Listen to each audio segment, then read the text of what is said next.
please tell us what this is about. Yeah. So it started with thinking about all this Sixers money that is committed that I talked about before, right? $150+ million for several years.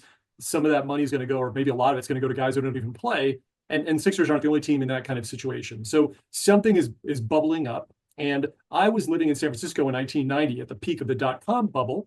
And I was still there when the bubble burst. And so a lot of the things I've been seeing in the NBA these days remind me of the things that I saw at that time living in San Francisco. And there's similar kinds of things. If you hear people go back and talk about the tulip bubble, the tulip craze, Holland, I want to say 1600s maybe, the stock market craze.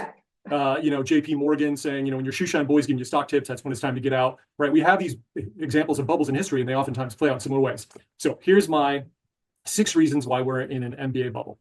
So in the 99 dot-com boom, a lot of companies paid attention and promoted the wrong thing. So instead about talking about having a great product or how profitable they were, the key word was eyeballs. Let's attract lots of eyeballs to our website, because if we just do that, well, everything will work out, right? And it was totally the wrong metric. Not surprisingly, a lot of those companies went bust. In the NBA these days, the NBA is promoting and talking about the wrong stuff. Let me give you one great example. Bronny, arguably one of the worst players in the NBA. He's not even fully in the NBA. He plays in the G League as well. And yet he gets talked about more than most of the best players in the NBA.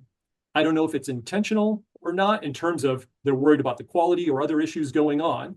But when you're drawing everyone's attention to something that isn't actually really high quality, again, we care about eyeballs. What about profit? Oh, we'll figure that out. We really care about Bronny. Will he ever actually play in the NBA? Oh, well, that's not to be bothered about talking about now. So when you're focused on the wrong thing as a company, what you're putting out there, that's a sign you're in a bubble.